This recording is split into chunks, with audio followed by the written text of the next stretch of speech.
The New York Mets have a massive problem on their hands. Another starting pitcher is down, and unfortunately, it is Griffin Canning this time, and he will likely be out for the entirety of 2025. He needed the training staff to help him get off the field. Barely walked on his own, and I mean barely, and then coming down the steps to the clubhouse also needed the trainer's assistance again. He is likely done for the entirety of 2025 due to injury, which is unfortunate for Canning because his future with the New York Mets is indeed in question because he's only on a one-year contract. So we got plenty to go over today. Very unfortunate news for Canning. We're going to go over the play that started this all. What exactly happened to Canning? How long will he be out? What are the ramifications of it? And of course, a flurry of roster moves that comes with this injury update. And we do have an official update. The Mets already made a move and placed Canning on the injured list. So we're going to go over all of it, and it's only on Mets Digest. I'll take you through it all today. I'm your host, Mike Duda. You know me, I'm a stats guy. I like to start off with some statistics. And today's stat is that 70.2% of you that watch these videos are not subscribed. So please do me a favor, do us a favor here at Mets Digest, and hit that free subscribe button. That way we can bring content to you about the amazing. So without further ado, let's talk Canning and let's go over exactly what happened last night. So it's the top of the third. There's a runner on and there's one out, and Canning gets a normal ground ball. It's a normal ground out from Nick Allen of the Atlanta Braves. He grounds it to Francisco Lindor. He fields it cleanly and throws over to Pete Alonso. All is normal, right? Well, no, because if you were actually at the game, before Alonso caught the ball at first base, again, it's a normal play, so Alonso's going to catch the ball at first to get the out. Before that happened, catcher Luis Torrens signaled for time, and he went to go out and assist Griffin Canning, and wanted the trainers, of course, and everyone to come out to go assist Griffin Canning. And they ended up making the play, they got the out, but next thing you know, here is Griffin Canning. He's down on the floor, and he's got that left leg up, extended, almost like if you've ever done those bicycle exercises where you're like bicycling in the air, almost like that, except he has that left leg up because he is in so much pain. The left leg is extended. He took his hat off, and it's just clear pain, and it's really, really bad. It's clear how much pain Canning is in. He's in terrible pain, and it's very clear as he takes off the hat and does basically all of that stuff to indicate that he is in extreme pain. Obviously, the training staff, the entire infield, they came out, they rallied around him to support him. The training staff started working on him, whatever they do, asking the questions. Ironic as an ambulance siren goes off right now in the background. And Gary Cohen on the broadcast, he basically immediately mentioned Kodai Senga's injury. Go back and check out that video if you haven't already. I did 2 videos on that with the Kodai Senga injury, particularly the one where I discussed it right away when it actually happened. So Cohen mentions it. He says it was only a couple weeks ago that Senga had a non-contact injury coming off the mound. And then Cohen thought a calf injury. But Ron Darling added it could be the Achilles. And he goes on to say, quote, "You don't see baseball players go down like that often." So obviously not good whatsoever. And that's all that we got on the broadcast because it all seemed to be a normal play. We didn't even know that Torrens signaled for timeout. That's something that I found out after the fact. Then when the broadcast realized that happened, you see a replay of it, and Canning was moving off the mound. He was moving towards first base very, very normally, and then this happened. I believe this is where the injury happened. As you can see, that leg is very much so back, and it's extended, and it's really extended in what seems to be the wrong place, almost like his foot got caught on the mound. So then he takes a long hop. He hops a couple more times and limps his way off the mound, and then he brings himself to the ground. And like I was saying, with maybe the mound being a factor, Ron Darling thinks that something happened with the ankle off the mound. Of course, it ended up being later on that we learned it is not, in fact, the ankle. We'll go over that in just a little bit of what it actually is. But as for now, the Associated Press takes a dive into this. They say, quote, "The Mets' depleted pitching rotation took another hit Thursday night when right-hander Griffin Canning likely suffered an Achilles injury." That is what it is, an Achilles injury during a non-contact play in the 3rd inning of New York's 4-0 win over the Atlanta Braves.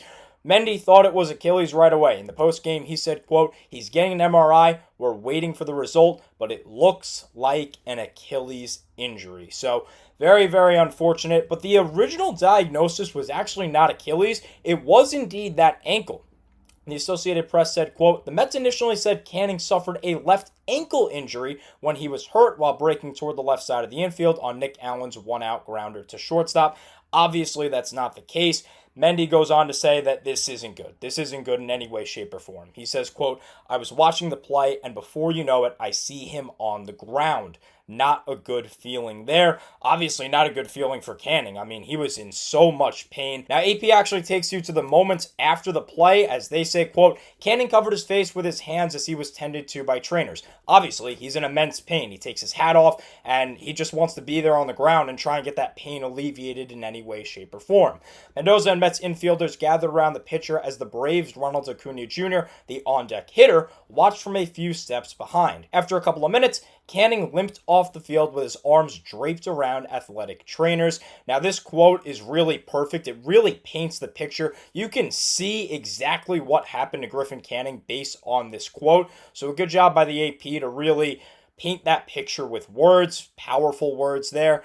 And it's just really unfortunate for Canning. But we have breaking news. Less than half an hour ago, the New York Mets made their official roster move with Griffin Canning on the IL. As we turn to Derek McDonald of MLB Trade Rumors, he says, quote, the Mets announced that right-hander Griffin Canning has been placed on the 60-day injured list with a ruptured left Achilles. Now, that just sounds painful. That just sounds terrible. And if any of you are Jet fans, I assume some of you would be as Met fans. If you're a fan of the New York Jets, think 2023 Aaron Rodgers when he went down on the fourth play of the season. This reminds me perfectly of that moment. And again, it's the Achilles. So obviously, if you're a football fan and if you know what happened to Rodgers, he was out for the season. Canning is almost definitely going to be out for the season. Now, this is such recent breaking news about the ruptured left Achilles and the 60-day IL that no article has mentioned a future timetable for Griffin Canning and if it's even possible for him to return here in 2025. So I went and did my own little quote-unquote research as I went to an article titled Achilles Rupture Recovery Can Start Sooner with Minimally Invasive Surgery from MedStar Health. Let's hear what they had to say. They say, quote, full recovery from Achilles injury usually takes 6 to 12 months. That's a long time, regardless of the treatment method. However, the speed at which patients can rebuild strength during this depends on the type of injury and treatment they have, as well as their personal fitness goals. So obviously with Canning having very high fitness goals, but also being an athlete, so he's someone that's used to all of this kind of stuff, it might be a little bit shorter, but still, it's going to be a while. Minimally invasive surgery is the best option for patients who are in good health. That'll likely be Canning. He'll likely get surgery for this, almost like Aaron Rodgers did, and want to get back in action as soon as possible after an Achilles tendon rupture. So very unfortunate news for Griffin Canning. We'll go back here to show the official update for him. They place him on the 60-day IL. Again, a left Achilles rupture. That just sounds bad. But they also have another plethora of moves. Blade Tidwell is coming up in his spot, and that makes sense. We now have a quote-unquote solidified fifth starter in Blade Tidwell until somebody comes back. Sean Manaea, Tyler McGill, Kodai Senga, somebody. We need somebody to come back. So outside of Tidwell, it's going to be Montas. You're going to see Montas. It'll be Peterson. You'll see David Peterson in that rotation. Clay Holmes as well. It's just such a depleted starting pitching rotation. They were really, really good this year. It almost seemed as if the Mets were really prepped.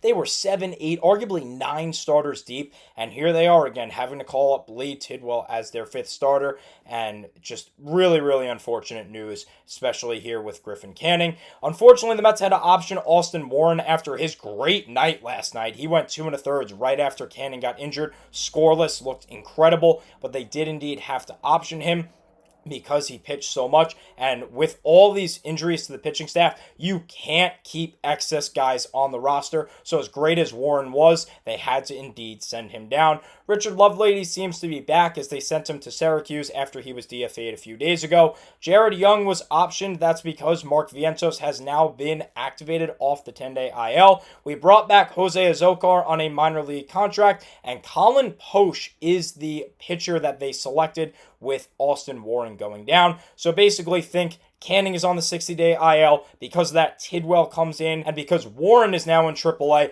they bring in Colin Poche as his replacement. Last thing I want to go over today is Griffin Canning stats. Look at the difference in ERA, almost a full ERA point difference between his career and here in 2025. The win-to-loss ratio is also great. He's an above 500 pitcher this year. Whip was slightly higher, but not much. The strikeouts look good. Overall, Griffin Canning looked his best career self, but unfortunately goes down with this likely season-ending Achilles rupture. So in this video, we went over Griffin Canning. We went over that injury in depth. He's going to likely be out for the rest of the season.